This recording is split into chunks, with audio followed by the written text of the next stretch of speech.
sell any Judkins until we know what happens with him. Yes, in Dynasty right now, I see him being put on the trade block in a lot of different places right now. And unfortunately, at this point, and in terms of fantasy aspect, you kind of just have to wait on that whole situation to kind of break down. I believe I heard on a podcast, a different player who I can't think of whose name at the moment had a very similar situation as Judkins, and I believe it was like a 6-game suspension. So could that be a real possibility in 2025? Absolutely. Obviously, the NFL don't take lightly to these kind of situations. Again, Ford's fine. He's a fine, low-end PPR machine. If I'm going late in drafts now, and if you're drafting now per se, I've taken shots at Dylan Sampson. He was someone out of Tennessee I really liked coming out of the NFL draft, someone who's kind of well-balanced despite being a little undersized.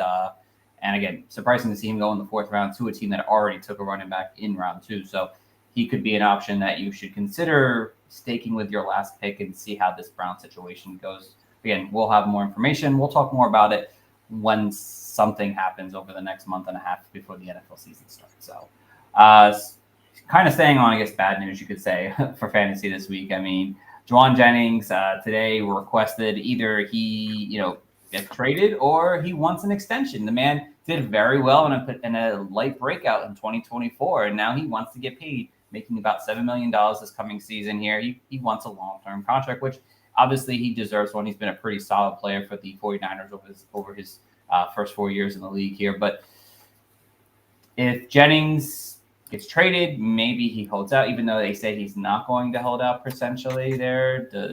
Is this concerning to like maybe a Brandon Ayuk? Because this is what people have been saying, that he wants an extension now because Brandon Ayuk's situation is maybe him sitting out more games going into the season due to that injury. Does Ricky Pearsall someone that shoots up for you guys? How do you feel about this whole situation in general? Jorge, my friend, I'll let you kind of lead us off here. I think it's a lot of smoke and mirrors. It seems like the 49ers deal with this on a yearly basis. This was the same thing with Brandon Ayuk last year. I mean, similar situation, except for Brandon Ayuk was coming off an all-pro season. So, 1,300 yards on like 110 targets. So, but I also remember, this also kind of reminds me of even further back when Raheem Mostert had that breakout during the playoffs, and then but he was just like, nobody knew him before the playoffs. And then he's like, okay, I need a new contract. They gave him a little bit more money and to make him happy. I think that's what's going to happen. We might see a hold in, but I think this is going to get settled, because the fact is, I think we like Ricky Pearsall all well and good, but Brandon Ayuk, who I think is going to be the wide receiver 1 at some point, he may not be ready at the beginning of the season, because he got hurt really late in the season. So, and he had a multi-ligament injury, which kind of, a lot of times their return from injury is like around 9 months. It adds more when it's a multi-ligament injury. So it might be 10 or it might be 11 months. So he might not be back till Halloween or something like that, or sometime in October. So I think they're going to need Jennings. I think they'll get it right. Okay. I like it. Coach Tyler, anything else to add on this Jennings situation? Yeah, it just reminds me, really deep cut. It reminds me of a scene from Mr. Deeds where Adam Sandler is talking to the quarterback of the team that he inherits. And he's, begging for this big contract. And he's like, well, you played good, so you want more money. But if you play bad, can we give you less money? He said no. And that's just what I think about the 49ers front office having to deal with every offseason. But like you said, like, he's making $7 million next year. I think he gets a little bit of a pay bump. I don't think it's going to be anything, substantial or groundbreaking. But, he did finally have that breakout year, right? He topped out at 35 receptions and 416 yards in his best season since he's been with the 49ers, and then went for 77 and 975 last year. So he can, play the one role if he needs to, especially in a Shanahan offense that doesn't have to throw the ball all the time. And if Ayuk is out, that's just playing more into his case of, hey, I'm going to have to lead this team outside of Kittle as a receiver. So maybe I should be making $10 million. Maybe I should be making 12. And so I definitely don't think it's going to be a life or death situation with Juwan Jennings. But I do think he is going to get a little bit of a pay bump. I just don't think it's going to be this, substantial groundbreaking deal that, people are going to blow this out of proportion to be. Well, you heard that first there, Juwan Jennings. You're not getting a big contract. Sorry. He's not going to get Garrett Wilson money. No, yeah, good for Garrett Wilson to get his payday. I believe it's like the quickest any like wide receiver or any player within 3 years making over 6 figures in the NFL in their first 3 years or something like that. It was something like that. But good for Garrett Wilson, well deserved All-Pro wide receiver or Pro Bowl wide receiver, however you want to call him. So. All right, so let's get into our topic today. As if you guys weren't listening in the beginning part of the show, we are going over player regressions, players who we expect to kind of regress from what they performed in 2024. We'll start here at the top. Jorge, my friend, we're going to start with one of your guys first here. Baker Mayfield, Bucs quarterback. You plan to have him be a regressing candidate going into 2025. Why is that a possibility? Man, I love the way Baker played last year. I thought he was fantastic. I thought, so many big games. If you had him in the fantasy playoffs, he was absolutely money. I faced him in 2 playoffs and lost both championships and lost both. But I'm just looking at the fact that how many guys have thrown 40 plus touchdown passes, and how many of them did it more than once? You're talking Dan Marino. I see that. I see that in the background there. We're talking Drew Brees. We're talking Peyton Manning. We're talking Hall of Famers. And Baker Mayfield has yet to throw. Before last season, had yet to throw 30 touchdowns in a season. So I think he's a good. I think he's gonna be a very good quarterback. I don't know if I would be taking him in the Mahomes, Kyler Murray. I think I kind of lean towards either Mahomes or getting another wide receiver or another running back at that point.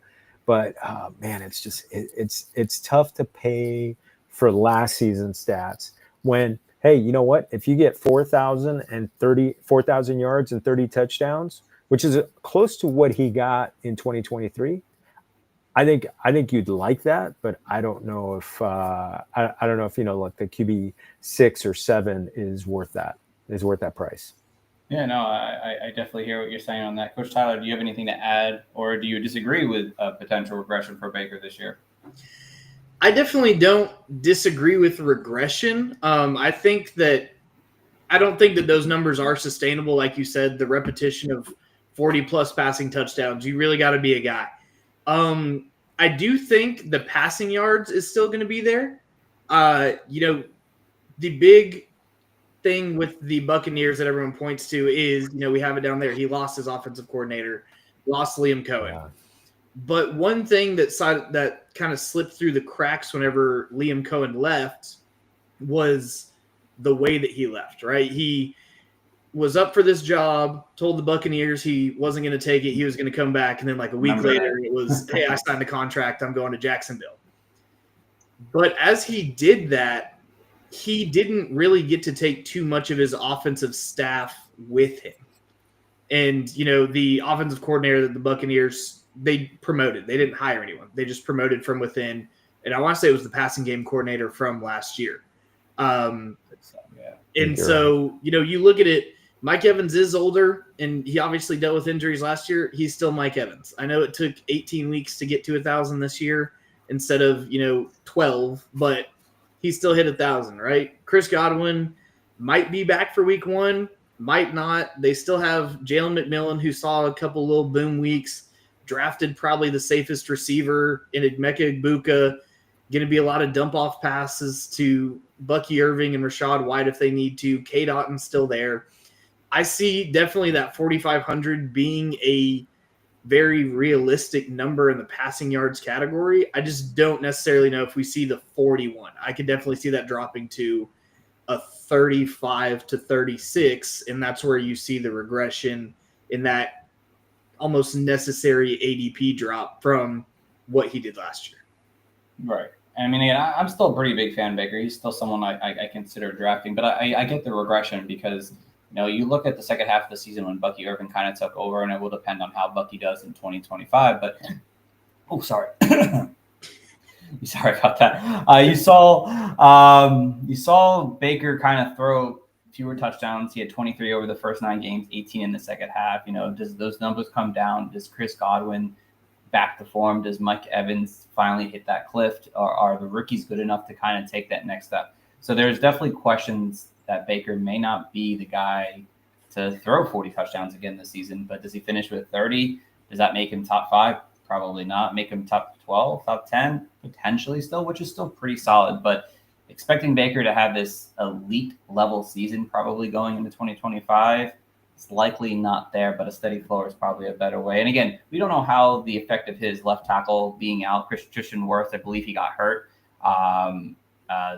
This offseason is having surgery right now, and I believe he's going to miss some time going into the beginning of the season here. We don't know what kind of impact that could really have. Not having your left tackle to start the year is definitely going to be something to consider, and how this offense kind of runs the beginning part of the season. So we'll have to see how Baker does.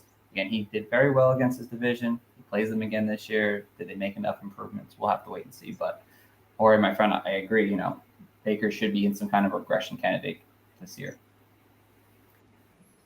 I hope he doesn't regress that much, because I am also hoping for that Week 17 game when they play the Dolphins. And I hope that it's one of those carnival games, because I think both secondaries could be pretty beat up on that day, having to chase all those wide receivers. Would be really cool. Kind of want to go to that game now. That'd be a fun game to go see. It's a nice shootout game. Who doesn't love them?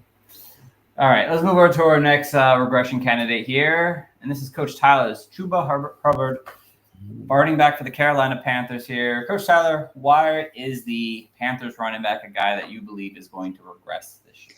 Yeah, Chuba Hubbard is a guy that's, slowly worked his way up into fantasy relevancy, right? Coming out as RB15 last season for a Panthers team that not a ton of people saw hope in the offense, especially in the fantasy world. But, the 2 points you have there are really two of the biggest reasons why I see the regression coming, right? He's not alone in that backfield. The biggest competition for him was going to be Jonathan Brooks whenever he returned.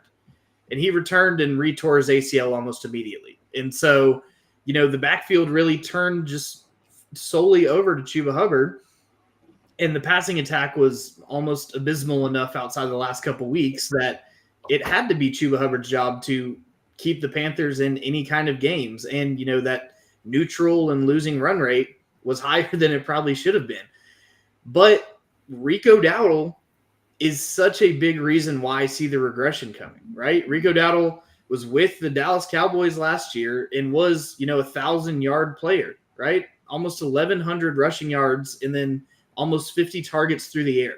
He really owned that backfield last year and shocked a lot of people when the Cowboys decided to just kind of let him walk for the guys that we talked about last week. But Dowdle isn't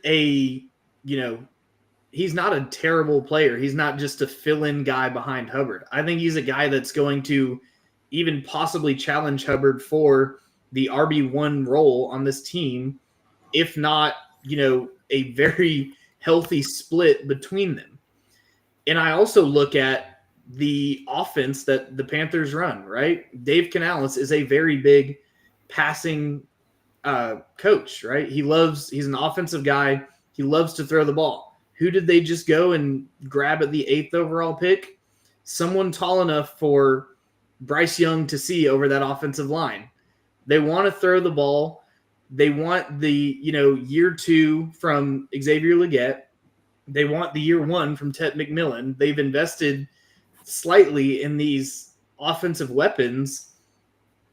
And I think that coupled with the running backs, or the running back edition of Rico Dowdle, is going to bring regression for Chuba Hubbard. I don't think he's going to fall out of fantasy relevance, but I don't think he's going to repeat as a running back 15 again. I think he very easily falls down into that late running back 2, if not even possibly running back 3 category, not because of any fault of his own, but because Dowdle's not just going to be there to sit down and be a change of pace guy. I think they brought him there to run, So why would they not do it?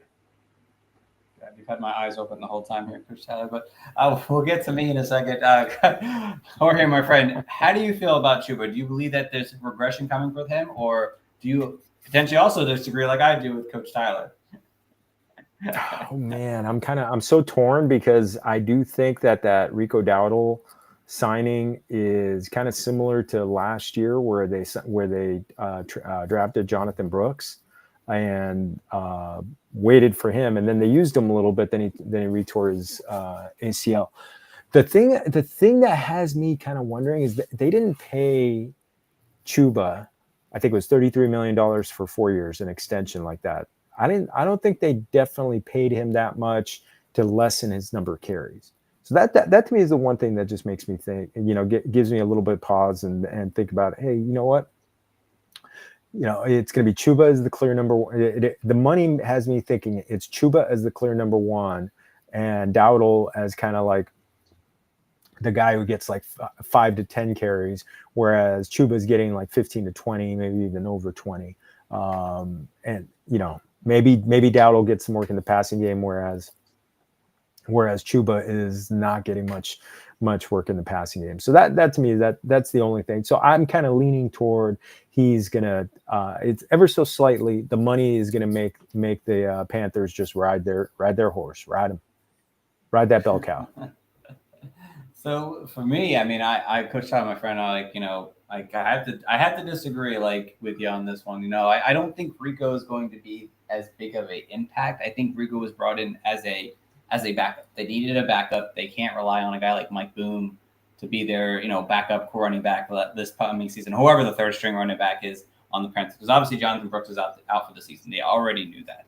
And while maybe Chuba only has 220 carries and not 250 this year. So yeah, there's potential for some regression in that sense there. But I still believe Chuba has the potential to do 1,200 yards and maybe 10 touchdowns. Yeah, the touchdowns could drop a little bit there. I get that. But Bryce Young had 6 touchdowns last year rushing. Is Bryce Young going to run 6 touchdowns this year? I don't think that's going to happen. Maybe 2. Means where do those touchdowns come from? Chuba Hubbard. And I think Chuba has the passing game value. You look, Dave Canales, his last few years as OC, Ken Walker, a high reception value. Rashard White the year before that, high reception value. And Chuba had a decent reception value. So I just feel like Chuba stays pretty consistent as that RB range. I don't see enough regression based on what they did this year outside of, maybe Rico sees some touches that I don't see happening. And maybe he goes from 10 touchdowns. He'd have to drop to 4 for me to see that as a big regression. But so with Bryce Young, do you not see the touchdown numbers going up from, I know he has the 6 rushing, but he only had 15 passing. Does a couple more passing touchdowns not eat into Chuba Hubbard? If they're not to Chuba Hubbard? I still don't think Bryce Young's the answer for the Panthers long term. I feel like they're going to find out this year. They're oh yeah, Bryce Young isn't it. I think he's going to end up being a solid backup for a team. I just don't see Bryce Young really taking the next step with that roster. I still think that roster is too young and inexperienced outside of obviously the 50-year-old Adam Thielen. But outside of that, who's still good? I don't know how he's doing it, but I love it. But I just feel like this is a team's going to run through the run game still, and they'll still think it's going to be Chuba's team. All right. But I get it. I get the regression. I understand. We're allowed to disagree. That's the great thing about this. Yeah. Absolutely, yes. That's what makes it great. That is very true. Yeah, we can't just agree all together on the same exact things. And maybe you guys will feel differently after I talk about my first guy here as a regression guy, and it's Aaron Jones, running back for the Minnesota Vikings here. Aaron Jones obviously had basically a career year last year in touches. He had a really fantastic season, 1,100 rushing yards. Just overall, a really good season for I don't think anyone really expected Aaron Jones to do as well as he did as RB16, despite his name value and being very good with Green Bay for all those years here.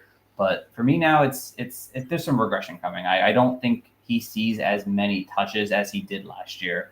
And he was upwards of 250 touches altogether pretty easily here. And there's not too often in his career he was doing that on a year-to-year basis here. Now you're looking at a 31-year-old running back who now has actual competition in the backfield. I mean, you look at the Vikings backfield last year, Ty Chandler, Cam Akers coming over mid-season to try to play for this team here, learning new schemes and everything mid-year. Like it was hard for them to find a consistent backup to help Aaron Jones relieve him. And I think that's the big thing for this Vikings team is that you want Aaron Jones as fresh and healthy as possible as they try to make this run with JJ McCarthy in the playoffs here. And you want Aaron Jones at top notch in January. You don't want him top notch in October. So you see why they bring a guy like Jordan Mason, who we saw kind of bully on the ground with the 49ers for many, many seasons now. And at least the last season and a half, we watched him kind of just turn into a really good running back. And I think that's what you're going to get this year with Jordan Mason taking a lot more touches than people may expect from him this year, where everyone's like, oh, Aaron Jones is just an automatic RB2. Well, maybe he's not an automatic RB2 because I think maybe this backfield splits a little bit more. Well, maybe Aaron Jones sees obviously more of the target share in the passing game, but Jordan Mason seeing some carries on the ground, seeing some work in the red zone, did very well in his time with the 49ers. So for me, I see Aaron Jones regressing. Like I don't see him finishing RB16, RB17, RB18. Even if I gave him a little bit lower, like I see him finishing probably in somewhere in the 20s and potentially getting hurt. There's not many 31-year-old running backs in NFL history that have put up really good seasons at that career. I think the last 30-year-old was Derrick Henry. Could he beat Derrick Henry? Derrick Henry's a different kind of beast, but there's not many running backs at that age. There's not many running backs at that age who can put up really strong fantasy, not even elite, just really strong fantasy numbers at 31. So for me, that's why I have Aaron Jones as a regression candidate. Jorge, my friend, I'll kind of let you go. Do you agree with me? Do you disagree that Aaron Jones has that potential still in him? I hate to say it, but I agree because I think the league is better with Aaron Jones being not only a lead running back, but a lead personality in the NFL, because he just seems like one of like the really coolest dudes out there. I mean, give me anybody who walks into a football stadium with a sombrero, vámonos, let's go. He's familia for me. But the thing is, you got to look at the Jordan Mason signing. I think they're trying to build something similar to what Detroit has with Aaron Jones may be, what they're trying to do with Jahmyr Gibbs as the dual threat passing game and rushing threat with Jordan Mason as the hammer. So, kind of like David Montgomery style. So that's why I think it's instead of 250 carries, which he's never been a guy who has had a lot of carries in his career. In fact, I think that 255 was a career high. Before, he's had around 200 multiple times. But yeah, so I think they want to get him in the 200, 225 range in carries, still get him work in the passing game. But Jordan Mason kind of like 150 to 200 carries. Coach Tyler? Yeah. Where do you stand?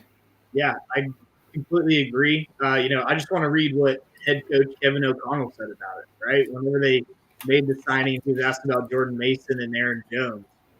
He said when he had historically had the 1A, 1B backfield structure, he can be a total game changer every time he touches the ball. So if it was always about bringing Aaron back, what are we going to pair him with?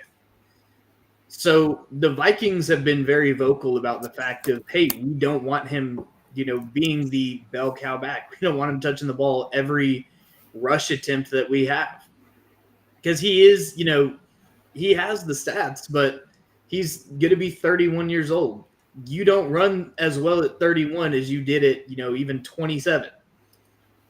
So I totally see the regression coming, partially because of age and, eventually he's going to have to fall off that cliff, and then partially because he's losing different opportunities, right? The Vikings have been very vocal about Jordan Mason coming in to be a short yardage guy, to be a goal line guy.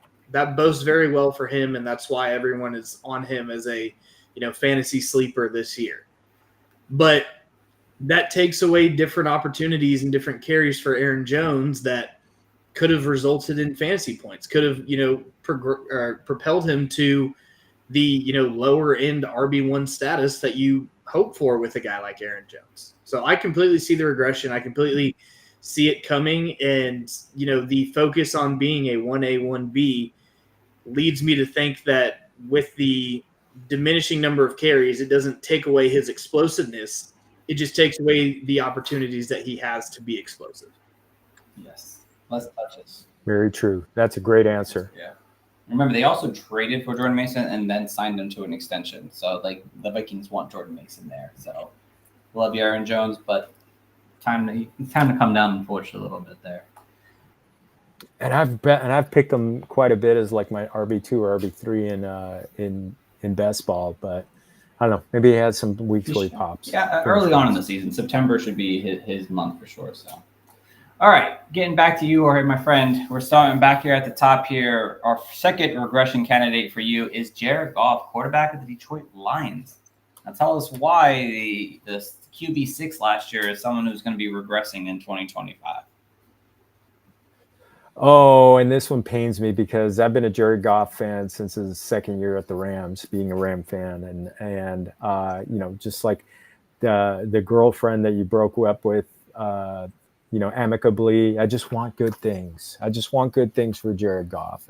But obviously 15-2 last year was a great season for over 4,600 yards and 37 touchdowns. It's the touchdowns that really throws me off. It's kind of similar to the Baker Mayfield, where his previous career high in touchdowns was 30 the year before. But 32 in his third year with the Rams. But I just look at it and I'm like, I don't see him getting back to that mountain, partly because the Lions, their defense should be healthier this season. So with them, if they're going to be healthier, that means I think that's going to be fewer opportunities for shootouts. And so I think that's going to mean a lot more, and David Montgomery, and Amon-Ra St. Brown is still going to get his. I think Jameson Williams will still continue to progress. I'm holding a candle for Sam Laporta. I've got him on several best ball teams, but I look at Goff, and I don't see him throwing for 4,600 yards. I mean, maybe 4,000 or 42, 4,000, 4,300. And he doesn't do anything in the rushing game. I think I'd rather hold off. Maybe take a chance with Justin Herbert a little bit later. Grab someone and then grab a Herbert a little bit later, or Michael Penix I like a lot. He's got a great playoff schedule. So something like that. I don't know. I mean, and even if I were to get Goff. Oh, the other thing about Goff, he doesn't have as many indoor games last year. We all saw that, even though he was still pretty good outside late in the season when the weather was still nice, where he was playing, but he, when he's playing in the outdoors and it's cold, it's not always a pretty sight for him. So I would hazard a guess that he's going to take a little bit of a step backward. But if it means Aiden Hutchinson is healthy for a full season, I think he'll take it. That's fair. Coach Tyler, how do you feel about Jared Goff? Do you believe in the regression or not? Yeah, I definitely do believe in the regression. Like Jorge said, a big reason why Goff had the numbers he did last year, obviously Goff is a great quarterback, very likable guy.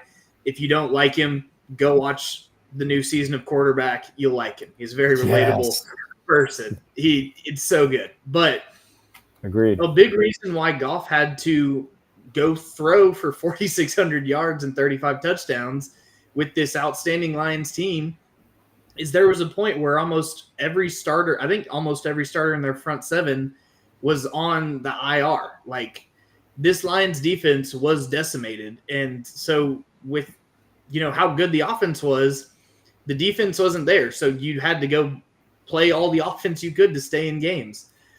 And I just see a regression coming with Goff, not because of any fault of his own, but because the defense is going to be healthy. Montgomery's supposed to be healthy again. They're going to want to run the ball. We saw it a ton last year And a lot of the neutral game script for them, even though they had, slight emergences of Jameson Williams, even though Laporta had, glimpses of his rookie self, I think they're still a run-first team. That's such a Dan Campbell mentality. And they're going to use Montgomery. They're going to use Gibbs. And Goff isn't going to have to win games on his own. He's not going to have to, target Amon-Ra 14 times in a game. He's not going to have to hit 70-yard bombs to Jameson Williams to stay in the fight. We saw multiple times what it looked like when he didn't have a defense and he had to go win a game on his own. And it wasn't pretty. So even with the, stat lines that he had, I still see a regression coming because while the offensive pieces are still there outside of the offensive line, Ben Johnson isn't there and the defense is healthy and making additions. So I don't see him needing to be the guy to have to go win a game for them. No, that's fair, absolutely. And then I do believe that there is going to be a regression coming from Jared Goff. We also just don't know what this offense is going to do overall this coming season. We don't know if the new offensive coordinator without Ben Johnson there, how that changes what this offense wants to do. Do they want to continue to be a just overall strong running offense there? What changes? The offensive line, I think, what was their center, Frank Ragnar retired. That's a big key player to lose on a team that it has the idea to being a strong, tough front, and losing that on your front line is going to be different. It's going to put more pressure on Jared Goff to challenge with the ball in his hand compared to having that time to find his open players. So we'll have to wait and see. But yeah, I don't think Jared Goff finishes as a QB6 once again this year. I think you're going to have to see a little bit of a drop by some of these younger guys, especially the mobile guys, kind of take that next step in their development, and Goff kind of progresses in that sense. So, all right, moving over to our next player here. We're going over to Coach Tyler's player here, Terry McLaurin, Scary Terry from the Commanders, the high-power Commanders offense. Scary Terry is looking to potentially regress for Coach Tyler this year, but why, Coach Tyler? A big part of it just comes from touchdown regression to me. But, I think I said it when we had our cells video about a month ago, right? We've been waiting on the Terry breakout. In this past season, we got just under 1,100 yards and 13 touchdowns. That was the breakout, but I also think that was the absolute, ceiling being blown off, right? I don't see Terry McLaurin being the, outright alpha that Jaden Daniels needs. Is he the guy that's there now? Yes. Is he also 29 and finally put together the season that everyone hoped for? Yeah. Did the Commanders also go out and get Deebo Samuel to add any sort of culpability to that receiving room?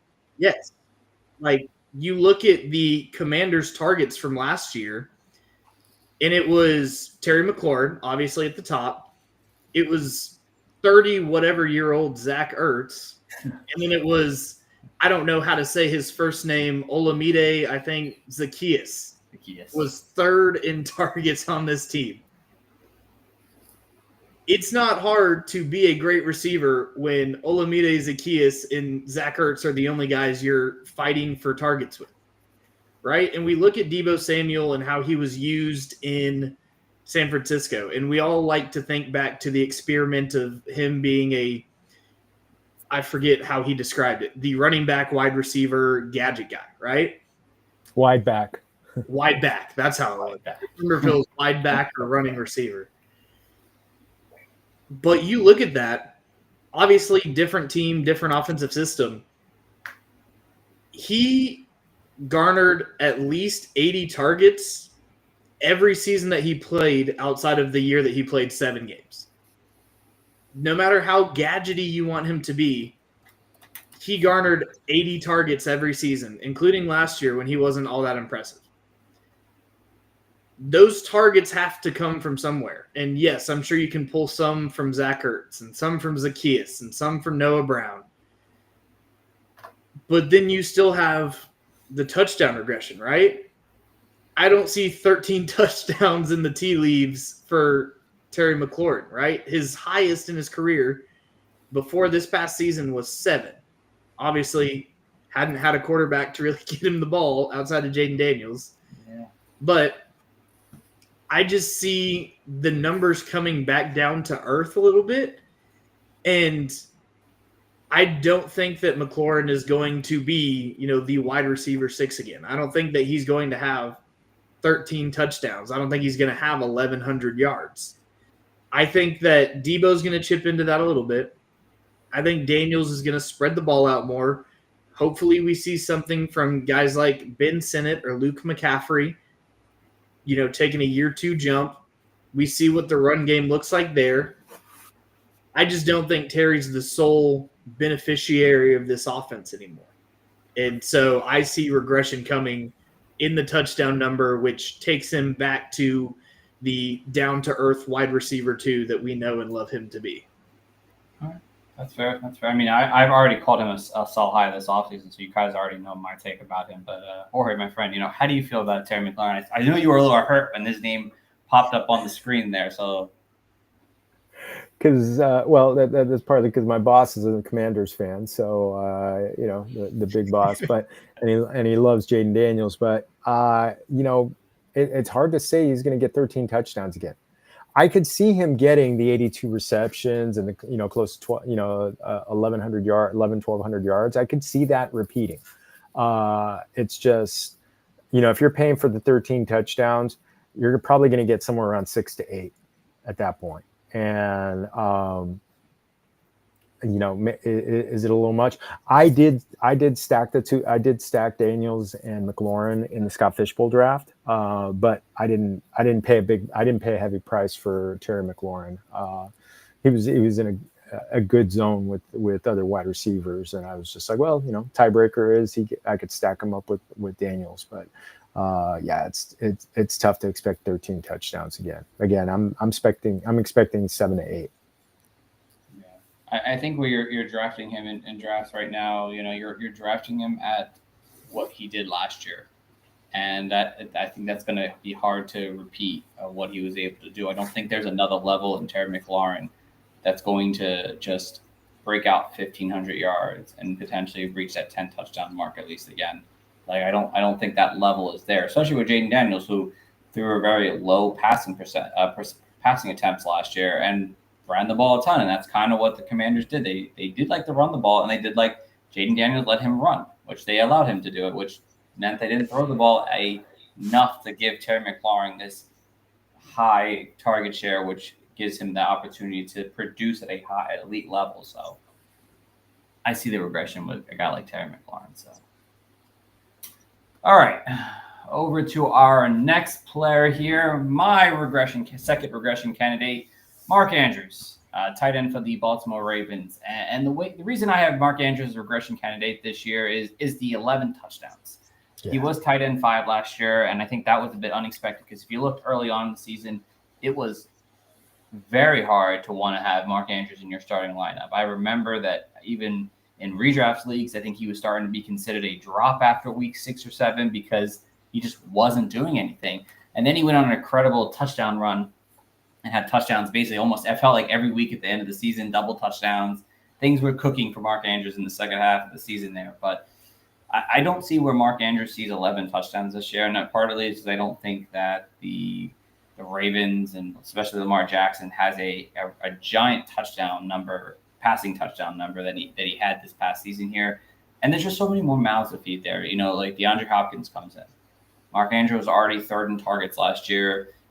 Now, I know DeAndre Hopkins a little past his prime, but he's going to take targets away. You don't bring him in just to not use him if they can. You have Isaiah Likely, a rising young tight end who's overall more athletic than Mark Andrews is and is ready to take that year 4 leap and really stand out in this offense there. And you saw it last year where they played almost neck to neck every single week there. So it wasn't like Mark Andrews playing 80, 90% of the targets snaps every single week. Isaiah Likely was seeing a ton of work in this offense as well. Again, like I said, career high in touchdowns. Things are likely to come down. In the last 2 years, granted he missed games last year, but he played 17 games this year and only had 600 yards on the season. If he had like 4 touchdowns last year, he probably would have barely made it as a top 12 tight end in fantasy. So for me, and the way that Mark Andrews is still being drafted relatively high in redraft, as a top 5 tight end right now, it's hard for me to not to expect him to regress going into this 2025 season, where maybe he has 700, 800 yards, but half the amount of touchdowns, and that's like 30, 40 points almost right there in terms of fantasy points, which is a big difference when it comes down to looking at these final numbers, because they're all very close. So Mark Andrews for me is the guy who I'm expecting to regress into this coming season. But how do you guys feel, Jorge? How do you feel about Mark Andrews? Yeah, it's when I had him, I rode that that roller coaster with him, going up, kind of like basically doing nothing for the first several weeks, and then all of a sudden he caught fire, and he had several weeks in a row where he caught a touchdown. I'm still a Mark Andrews fan. I think I'm still drafting him in fantasy, but I feel like he's a bit of he's being had at a discount right now. I think the rankers are expecting a big fall in his in his touchdown numbers. I think that's where his fall is really going to be. And but yeah, I'm not gonna pay up for him, but I've got some places where I stack him with Lamar, and I don't mind that too much. That's fair. Coach Tyler, how do you feel about Andrews? Definitely see the regression, right? You look at the back, 2/3 of the season, there was, he really almost averaged a touchdown a week. And that's outstanding. I had Mark Andrews on my team, still went and traded for George Kittle, and then just got to experience Mark Andrews in my flex and some tight end premium. It was a nice little cheat code. But the numbers just aren't sustainable. It's not – this is really, the first time we've seen this large of a jump for him. 2019 was the last time he saw double-digit touchdowns, and the only other time he saw double-digit touchdowns. I do think the drop in the playoffs is going to drive his price down. So kind of like Jorge, there's some spots that I'm very okay taking him, especially if you're – missing out on and or not willing to pay the price for some of the elite guys. But I also don't see the same finish. The offense still looks the same. So there's a chance that his role looks the exact same. And if those touchdown numbers go down, he's not as valuable. We're waiting on Isaiah. We're waiting on Isaiah Likely to break out for real for the whole season and be the guy. But the biggest thing that I'd point to is I'm pretty sure Mark Andrews and Isaiah Likely are both free agents after this year. Yes. And so Baltimore's going to tell us a whole lot this season about who they're running and who they want to pay before/in season. And so, if Mark Andrews gets a pretty little paycheck right before the season starts, I could still see regression, but I also see Baltimore targeting him a whole lot more.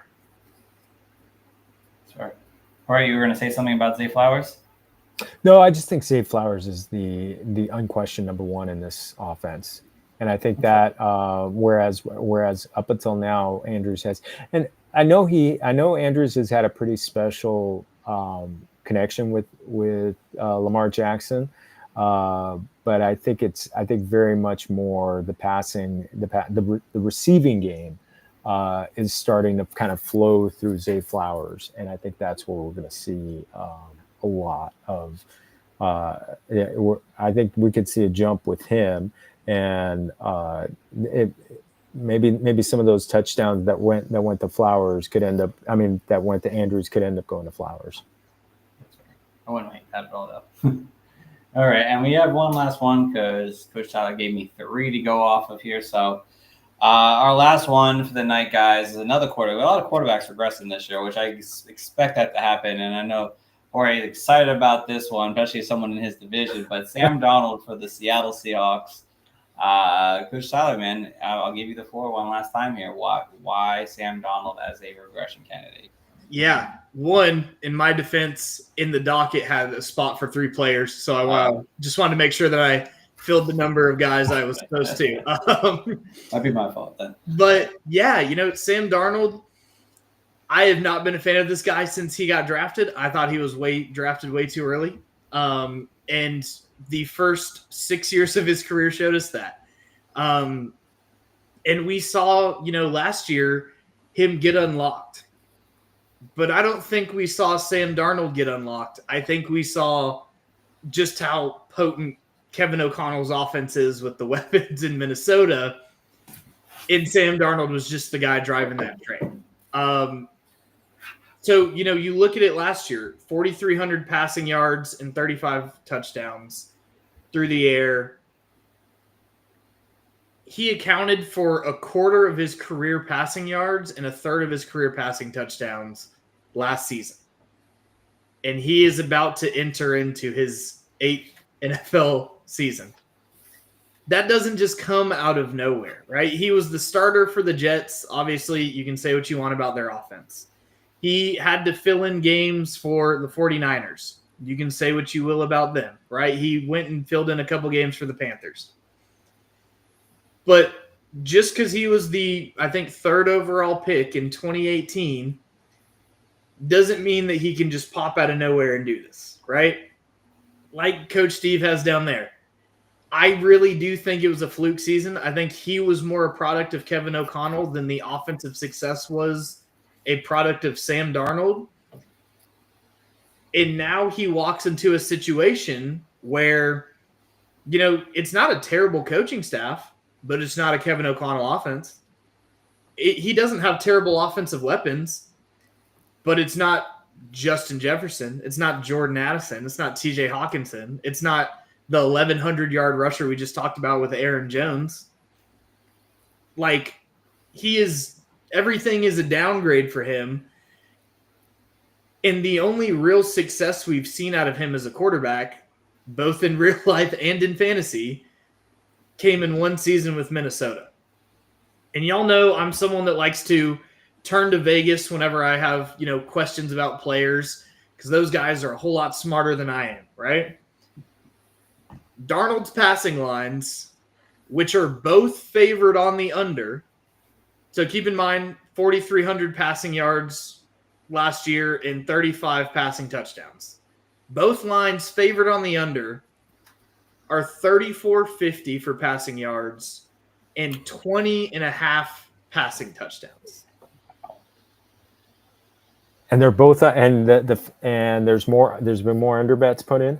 There's more under bets put in. They're both favored on the under. It's plus money to go over on either of them. Wow. I go over. You might make some free money off of it if I'm wrong. And I've been known to be wrong a time or two. Just ask Kyron Williams. But I think Sam Darnold was completely a product of the people in the system around him. Not that he doesn't have the tools to be a decent quarterback, but I don't think anything from last year for him was repetitive. I think a lot of that fell on the Vikings. Brian Flores was tuning up that defense, and they made an outstanding run with him. And he was a great centerpiece for that. But he is a downgrade in offense. He is a downgrade in team. He is a team that likes to run the ball with 2 outstanding running backs.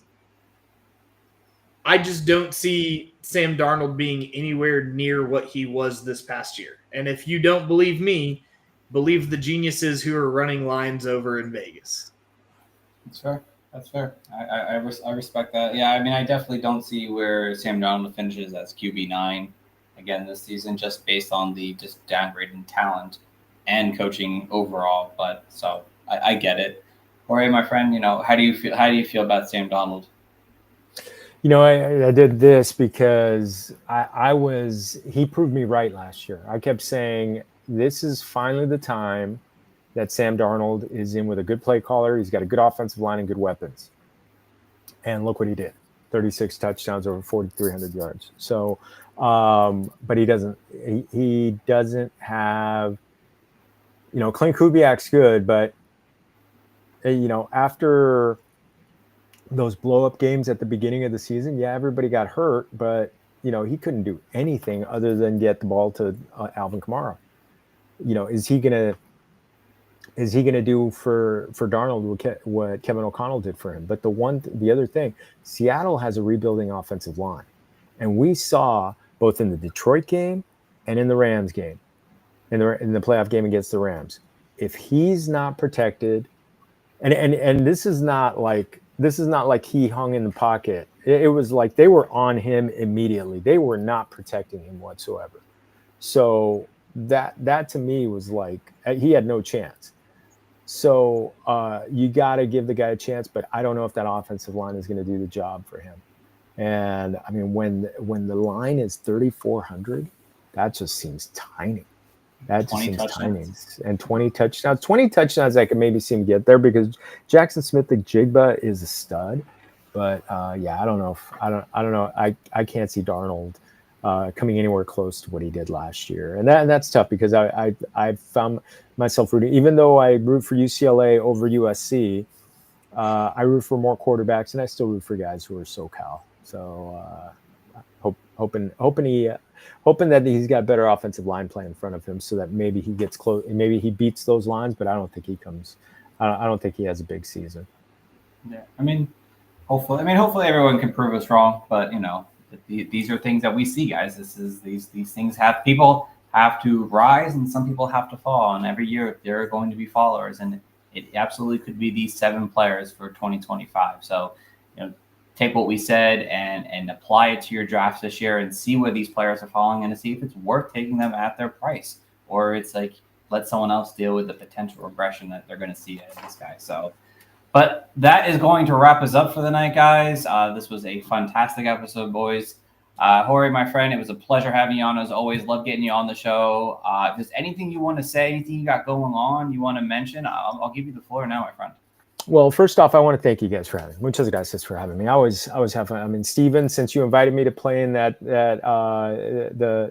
Dynasty League, where I actually finally got to the semifinals last year and had a shot. Actually had a shot at winning. So yeah, that was a fun little orphan team, but no, love it. You can please check out fantasylife.com, and also make sure to sign up for the newsletter. Please sign up for the newsletter. I work on the newsletter every day, 365 days a year. So check it out. We push out all our content that way.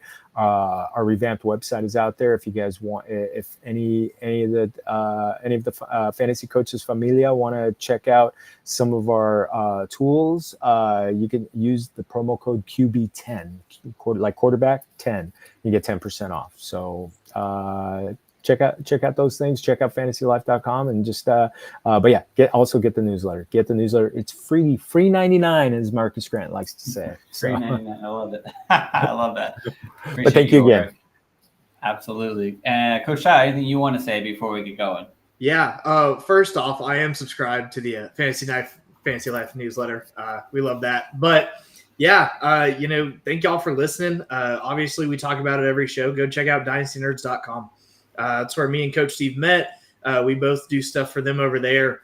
And once you get over there, use code COACH, get you 10% off. Lets them know that we sent you. And, they have outstanding tools, multiple podcasts, things behind the Dynasty GM, trade finders that I've been using, the Dynasty Film Room, where I basically like to live from the months of January to April. But they have so many great tools, so many great articles, a lot. Thanks in part to Coach Steve. But, go check out Dynasty Nerds. Use code COACH when you get over there. And thank you guys for listening. Absolutely, guys. And we appreciate you guys for tuning in, whether it's live on our YouTube channel at The Fantasy Coaches, or if it's afterwards on any podcast, anywhere you listen to podcasts, Spotify, Apple Podcasts, wherever. We appreciate you guys here. We're here to help you guys build a great draft, whether it's this redraft season coming up, so you can get ready to win championships. The season is, where are we at now? Another 17 days away before the Hall of Fame game, another month and a half before the NFL season starts. So it's time to start getting going, time to start looking at your information, trying to start breaking down these players. And a great way to do that is to check out the coaches every Monday as we talk fantasy. So we will be back next Monday, and we will have a little bit of a blast from the past coming on next week's show. So you don't want to miss that episode, guys. So We thank you guys all for listening. Tune in until next time, everyone, and have a